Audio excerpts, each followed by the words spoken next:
ইযা রুস্তু নাফসি আলা ইবনে আব্দি ইয়ালিল ইবনে আব্দি কুলাল, নবীজি বললেন, যখন আমি বড় আশা নিয়ে তায়েফের সরদার আব্দে ইয়ালিল ইবনে আব্দে কুলালার কাছে পেশ করেছিলাম, মক্কার মানুষগুলো দিন গ্রহণ করে না, আল্লাহকে আল্লাহ বলে তারা স্বীকার করে না, আমি মুহাম্মদকে তারা বিশ্বাস করতে রাজি না, বলে আমি মুহাম্মদকে তারা পাগল বলেছিল, আমি মুহাম্মদের উপর নাজিলকৃত কিতাবকে তারা জাদু মন্ত্র বলেছিল।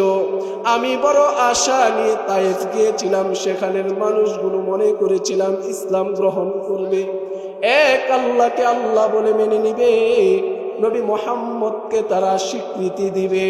বড় আশা নিয়ে যখন আব্দে ইয়ালিল ইবনে আব্দে কুলালার কাছে নিজেকে পেশ করেছিলাম, আব্দে ইয়ালিল ইবনে আব্দে কুলাল ফালাম ইউজিবনি ইলা মা আরাদতু, বলে আমি যেই আশা নিয়ে তার কাছে গিয়েছিলাম সে তার যথার্থ জবাব দেয় নাই। ফান্তালাকতু আনা মাহমুমুন আলা ওয়াজহিহি, আমি বিষণ্ণতার চেহারা নিয়ে আমি সেখান থেকে ফিরে এলাম, মনটা তেমন ভালো না। ফালাম আস্তাফিক ইল্লা ওয়া আনা বিকরনি সালিব, নবীজি বললেন করনে সালেব মক্কার নিকটবর্তী একটি জায়গা, ওই যে তায়েফ থেকে আসতে আসতে আমি করনে সালেব পর্যন্ত পৌঁছলাম, বিষণ্ণতার চেহারা তখনও আমার থেকে চলে যায় নাই। এবার নবীজি বললেন ফারফাতু রাসি, বলে করনে সালেব এসে আমি আমার মাথাটা উপরে উঠালাম, সুবহানাল্লাহ, ওয়াইযা ফাইযা হুয়া লাকাদ ফাযাল্লাতনি, বলে এক খণ্ড মেঘমালা আমাকে ছায়া দিচ্ছে, সুবহানাল্লাহ। করনে সালেব আসলাম, মাথা উপরের দিকে উঠালাম, ফাইজা আনা বিসাহাবাতিন কদ আযাল্লাতনি, এক খণ্ড মেঘমালা আমাকে ছায়া দেয়, সুবহানাল্লাহ। এবার নবীজি বললেন ফানাযারতু ফাইজা ফিহা, বলে আমি উপরের দিকে আবার তাকাইলাম, সেখানে তাকে দেখি ফিহা জিবরিল, ওই যে মেঘমালার মধ্যে তাকে দেখি জিবরাইল আলাইহিস সালাতু ওয়াস সালাম, সুবহানাল্লাহ। وقال رسول الله صلى الله عليه وسلم أتيت بالبراق وهو دابة أبيض طويل فوق الحمار دون البغل يضع حافره عند منتهى طرفه। সকলে দুরূদ শরীফ পড়ি। আল্লাহুম্মা সাল্লি আলা মুহাম্মাদিন ওয়া আলা আলি মুহাম্মাদ কামা সাল্লাইতা আলা ইব্রাহিম ওয়া আলা আলি ইব্রাহিম ইন্নাকা হামিদুম مجيد اللهم بارك على محمد وعلى آل محمد كما باركت على إبراهيم وعلى آل إبراهيم إنك حميد مجيد اللهم إني أعوذ بك من شر سمعي ومن شر بصري ومن شر لساني ومن شر قلبي। ছয়ানি জামিয়া ইসলামিয়া আয়েশা সিদ্দিকা রাদিয়াল্লাহু তাআলা আনহা মহিলা মাদ্রাসা কর্তৃক আয়োজিত আজকের এই মাহফিলের মুহতারাম সম্মানিত সভাপতি, প্রধান অতিথি, বিশেষ অতিথিবৃন্দ, আমার সামনে উপস্থিত দিন প্রিয় ইসলাম প্রেমিক আমার পিতৃতুল্য মুরব্বী বাবারা, আমার সমবয়সী কলিজার টুকরা যুবক ভাইয়েরা, স্নেহের ছোট কচি কাচারা, পর্দার আড়ালে অবস্থানরত শ্রদ্ধেয় সম্মানিতা মা ও বোনেরা, সকলকে আমার অন্তঃস্থল থেকে আন্তরিক মুবারকবাদ জানাচ্ছি। বিশেষ করে যাদের কথা স্মরণ না করলেই নয়, আজকের এই মাহফিলের সফলতার পিছনে রয়েছে যাদের অক্লান্ত পরিশ্রম। আল্লাহ রব্বুল আলামিন তাদের সকলকে উত্তম বিনিময় দান করুক। সকলে বলুন আমিন। আমি আপনাদের সামনে সূরাত বনী ইসরাঈলের 1 নম্বর আয়াতে কারিমা তেলাওয়াত করেছি। রাসূলুল্লাহ সাল্লাল্লাহু আলাইহি ওয়াসাল্লামের অসংখ্য অগণিত অমীয়বাণী হাদিস সমূহ থেকে মশহুর এক হাদিসের অংশ তেলাওয়াত করেছি। আয়াত ও হাদিসকে সামনে রেখে সময়ের সংক্ষিপ্ত পরিসরে ইসরা ও মেরাজ সম্পর্কে কিঞ্চিত আলোচনা করেই আমি আমার আলোচনা রীতি টানার চেষ্টা করব ইনশাআল্লাহ। প্রিয় উপস্থিতি, ইসরা ও মেরাজ সম্পর্কে জানতে হলে আমাদেরকে সর্বপ্রথম ইসরা ও মেরাজের সংক্ষিপ্ত পরিচয় জানতে হবে। ইসরা, যার শাব্দিক অর্থ হলো রাতে ভ্রমণ করা। ইমাম সাখাবী রহমতুল্লাহি আলাইহি বলেন, লা ইয়াকুনু ইল্লা বিল্লাইল, ইসরা যা রাত ছাড়া সম্ভব না।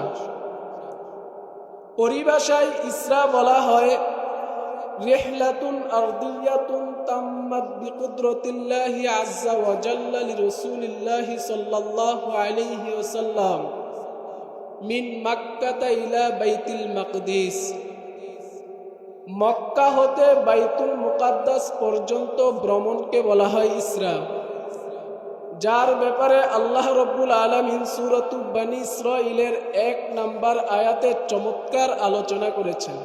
আল্লাহ বলেন, সুবহানাল্লাযী আসরা বিআবদিহি লাইলাম মিনাল মাসজিদিল হারাম ইলাল মাসজিদিল আকসা। আল্লাহ বলেন, পুত পবিত্র মহান ওই সত্তা যিনি তার প্রিয় বান্দা নবী মুহাম্মদুর রাসূলুল্লাহ সাল্লাল্লাহু আলাইহি ওয়াসাল্লামকে মক্কা হতে বাইতুল মুকাদ্দাস পর্যন্ত ভ্রমণ করিয়েছেন। সুবহানাল্লাহ। আল্লাযী বারাকনা হাওলা, যার চতুর্পাশে আল্লাহ রব্বুল আলামিন অগণিত বরকত দান করেছেন। সুবহানাল্লাহ। মসজিদুল আকসা বা বাইতুল মুকাদ্দাস এমন এক মসজিদ যার চতুর্পাশে আল্লাহ রব্বুল আলামিন অগণিত নাজ ও নিয়ামত দান করেছেন। সুবহানাল্লাহ। কিন্তু দুঃখ ভারাক্রান্ত হৃদয় নিয়ে বলতে হয়, আজ সেই মসজিদুল আকসার উপর ইসরায়েলি হিংস্র সন্ত্রাসী বাহিনীর কুনজর লেগেছে। এই মসজিদুল আকসা দখল করার জন্য তারা যুগের পর যুগ কোটি কোটি মিলিয়ন মিলিয়ন টাকা তারা ব্যয় করছে। নাউজুবিল্লাহ। কিন্তু আমি তো প্রায় সময় এই একটি কথাই বলি, যে যাই বলো, যে যেইভাবেই লেখালেখি করুক, মসজিদুল আকসা মুসলমানরা ছাড়বে না। সুবহানাল্লাহ। কশিন কালো মুসলমানরা এই মসজিদুল আকসা, ফিলিস্তিনের ভূমিতে মসজিদুল আকসাকে আল্লাহ রব্বুল আলামিন এমনই এক বরকতপূর্ণ জায়গায় অবস্থান রেখেছেন।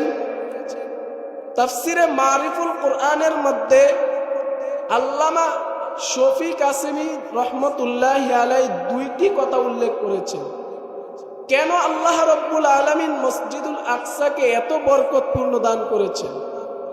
1 নাম্বার, আল্লাহ রব্বুল আলামিন দুনিয়াতে যত নবী প্রেরণ করেছেন সমস্ত নবীরাই সেখানে অবস্থান করেছেন। সুবহানাল্লাহ। 2 নাম্বার, আল্লাহ রব্বুল আলামিন বাইতুল মুকাদ্দাসের আশপাশে জমিনকে এমন ভাবে তৈরি করেছেন সমস্ত ফসল ফল ফলাদি সেখানে উৎপন্ন হয়। সুবহানাল্লাহ। তো কিভাবে মুসলমানরা এই বাইতুল মুকাদ্দাস ছাড়বে? আপনারা বলেন, ছাড়বে না। যত শকুনের নজরই পড়ুক, কিয়ামত পর্যন্ত মুসলমানরা এটাকে ধরে রাখবে, এটাকে ছাড়বে না। মুসনাদে আহমদ ইবনে হাম্বল হাদিস নাম্বার 21286 عن أبي أمامة رضي الله تعالى عنه قال قال رسول الله صلى الله عليه وسلم আবু উমামা রাদিয়াল্লাহু তাআলা আনহু বলেন, আল্লাহর নবী সাল্লাল্লাহু আলাইহি ওয়াসাল্লাম বলেছেন, লা তাযালু তাইফাতুম মিন উম্মতি যাহিরিনা আলাল হক লাদুহিল কাহিরিন লা ইয়াদুরুহুম মান খালাফাহুম ইল্লা মা আসাবাহুম মিন আমরিল্লাহ। আল্লাহর নবী সাল্লাল্লাহু আলাইহি ওয়াসাল্লাম বলেন, কিয়ামত পর্যন্ত আমার একদল উম্মত হকের উপর প্রতিষ্ঠিত থাকবে, অটল ও বিচল থাকবে। কিয়ামত পর্যন্ত একদল উম্মত হকের উপর থাকবে। লা ইয়াদুরুহুম মান খালাফাহুম, তাদের বিরোধিতা যারা করবে তাদের কোনো ক্ষতি করতে পারবে না। সুবহানাল্লাহ। ইল্লা মা আসাবাহুম মিল্লাল্লাহ, বলে হ্যাঁ, তারা ক্ষতি করতে পারবে না। কারণ হলো, যাদের ক্ষতি করতে চাইবে মুসলমানরা ধৈর্য ধারণ করবে। সুবহানাল্লাহ। মুসলমানরা ধৈর্য ধরবে, সন্তান হারাবে, ধৈর্য ধারণ করবে, মায়ের বুকগুলো খালি হবে, আমার বোনেরা বিধবা হবে, কিন্তু তারপরও মুসলমানরা মসজিদুল আকসা ছাড়বে না। সুবহানাল্লাহ। ওহুম কাযালিক, সাহাবায়ে কেরাম জিজ্ঞাসা করলেন, ইয়া রাসূলুল্লাহ ওয়া আইনা হুম, তারা কোথায় থাকে, তাদের পরিচয় জানতে চাই। আলা রাসূলুল্লাহ সাল্লাল্লাহু আলাইহি ওয়াসাল্লাম, নবীজি বললেন, বিবাইতিল মাকদিস ওয়া আকনাফি বাইতিল মাকদিস। এরা হলো বাইতুল মুকাদ্দাস জেরুজালেমের আশপাশে এবং তার আশপাশের এলাকায়। সুবহানাল্লাহ। তাহলে জেরুজালেম, বাইতুল মুকাদ্দাস যেখানে অবস্থিত, তার আশপাশের যত এলাকা আছে, এই এলাকার মানুষ মুসলমানেরা কিয়ামত পর্যন্ত হকের উপর অটল অবিচল থাকবে, কিন্তু বাইতুল মুকাদ্দাসকে, তাদের প্রাণ কেন্দ্রকে কশ্চিন কালো জালেমদের হাতে তুলে দিবে না। সুবহানাল্লাহ। তো আল্লাহর রাসূল সাল্লাল্লাহু আলাইহি ওয়াসাল্লামকে আল্লাহ রাব্বুল আলামিন মক্কা থেকে ভ্রমণ করিয়ে বাইতুল মুকাদ্দাস পর্যন্ত নিয়েছিলেন। এই হলো ইসরা। মেরাজ কাকে বলে? রিহলাতুন তাম্মাতুন সামাউইয়াতুন বিকুদরাতিল্লাহি আযজা ওয়া জাল্লা লিরাসূলিল্লাহি সাল্লাল্লাহু আলাইহি ওয়াসাল্লাম মিন বাইতিল মাকদিস ইলা সামাওয়াতিল উলা সুম্মা ইলা সিদরাতিল মুনতাহা সুম্মা লিকা বিল্লাহি সুবহানাহু ওয়া তাআলা। মেরাজ হলো আল্লাহর রাসূল সাল্লাল্লাহু আলাইহি ওয়াসাল্লামকে আল্লাহ রাব্বুল আলামিন বাইতুল মুকাদ্দাস থেকে ঊর্ধ্ব জগৎ গমন, সেখানে সিদরাতুল মুনতাহায় সর্বশেষ স্বয়ং আল্লাহর সাথে সাক্ষাৎকরণ। সুবহানাল্লাহ। প্রশ্ন হলো, আল্লাহ রাব্বুল আলামিন তার প্রিয় হাবিবের এই জিন্দেগিতে কেন এই মেরাজের মতো অলৌকিক ঘটনা ঘটালেন?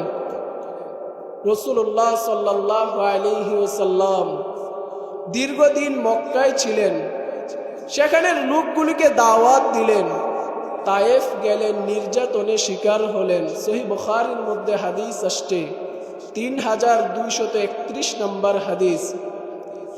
عن عائشة رضي الله تعالى عنها زوج النبي صلى الله عليه وسلم حدثت أنها قالت للنبي صلى الله عليه وسلم আয়েশা সিদ্দিকা রাদিয়াল্লাহু তাআলা আনহা একবার নবীজিকে প্রশ্ন করলেন, ইয়া রাসূলুল্লাহ হাল আতা আলাইকা ইয়াউমুন কানা আশাদ্দা মিন ইয়াউমি উহুদ, ইয়া রাসূলুল্লাহ আপনার জীবনে উহুদের দিনের চেয়ে ভয়াবহ কোনো পরিস্থিতি আসছিল নাকি? উহুদের দিনের চেয়ে ভয়াবহ কোনো পরিস্থিতি আপনার জীবনে আসছিল? কারণ কি? বলে উহুদের দিন রাসূলুল্লাহ সাল্লাল্লাহু আলাইহি ওয়াসাল্লামের দান্দান মোবারক শহীদ হয়েছিল। রাসূলুল্লাহ সাল্লাল্লাহু আলাইহি ওয়াসাল্লাম রক্তে রঞ্জিত হয়েছিলেন। আয়েশা বললেন, ইয়া রাসূলুল্লাহ ওই যে ভয়াবহ একটি দিন আপনার জীবনে আসছিল, এটার চেয়েও কি ভয়াবহ কোনো পরিস্থিতির সম্মুখীন আপনি হয়েছেন?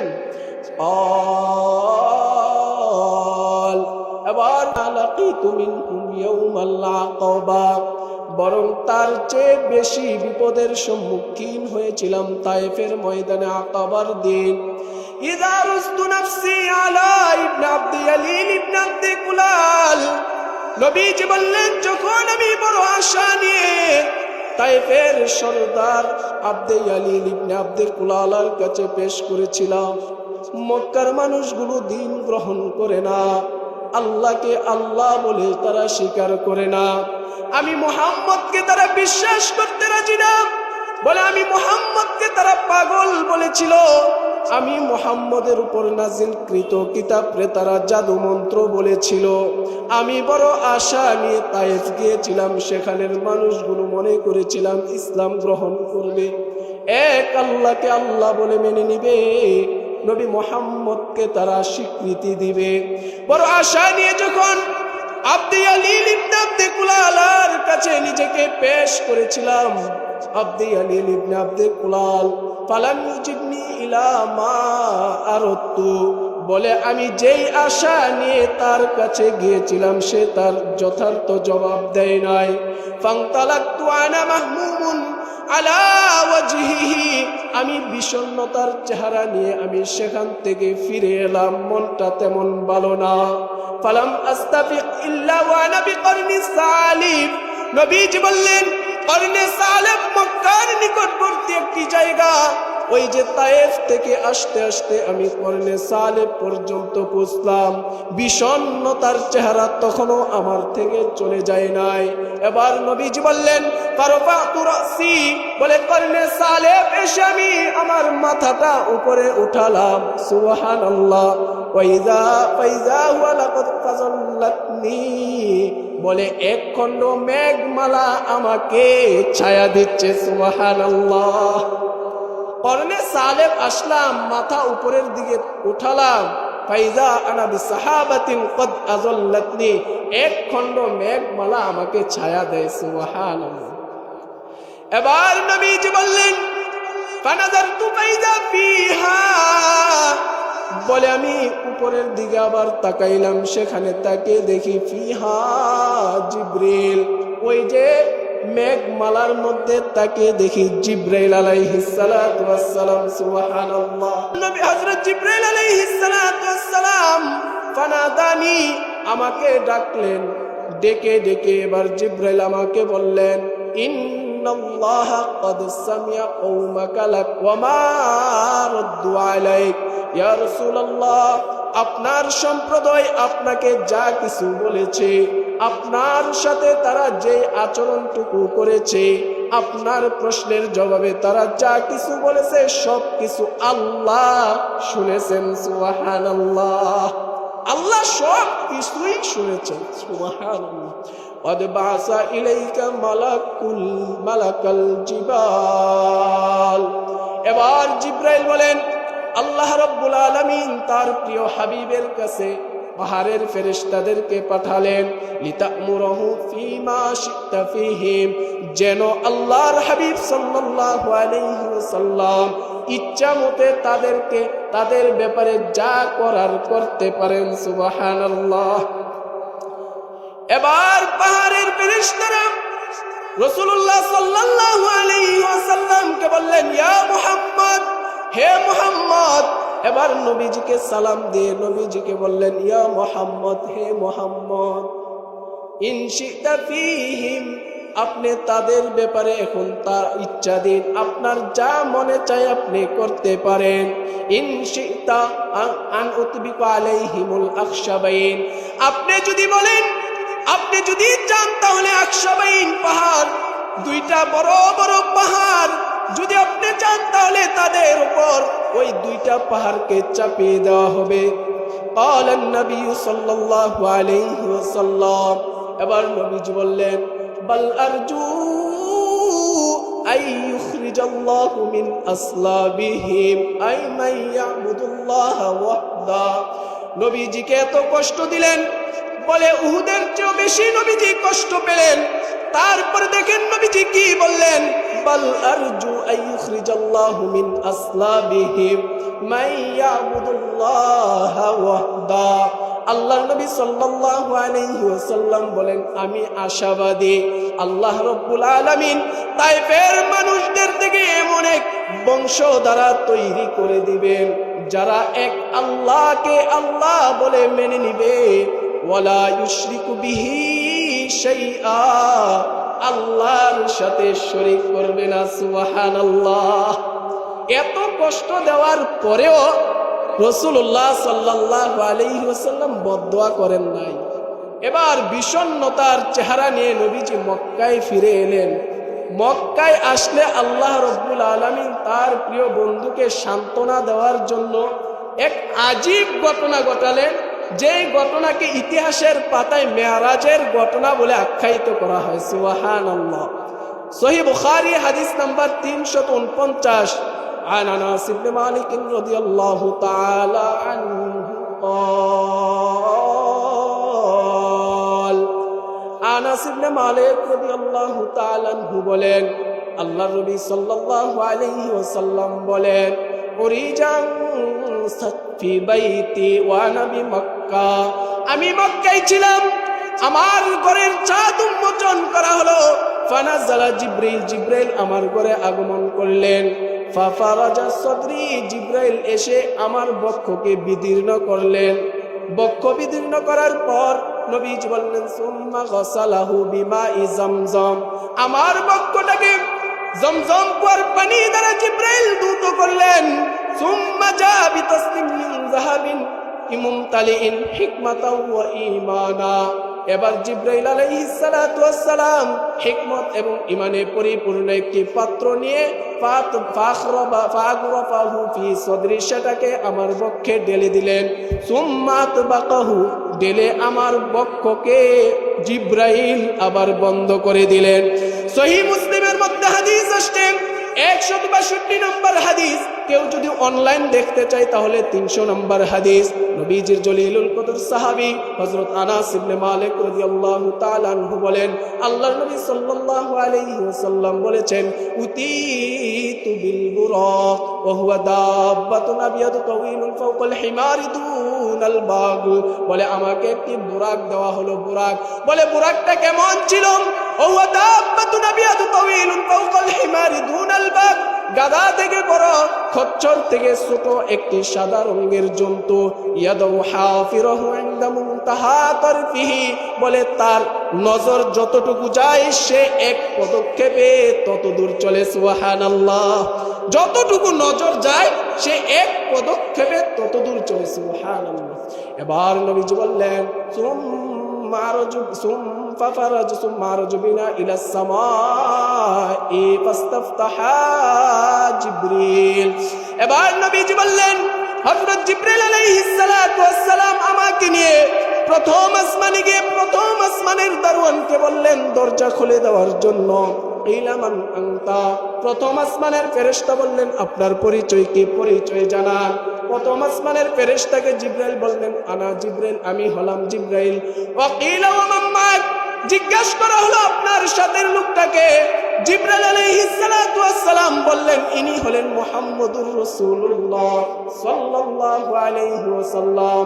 আবার জিব্রাইলকে জিজ্ঞেস করা হলো কদ বুইসা ইলাইহি কদ ক্বালা কদ বুইসা ইলাইহি, আপনাকে কি তাকে আনতে বলা হয়েছে?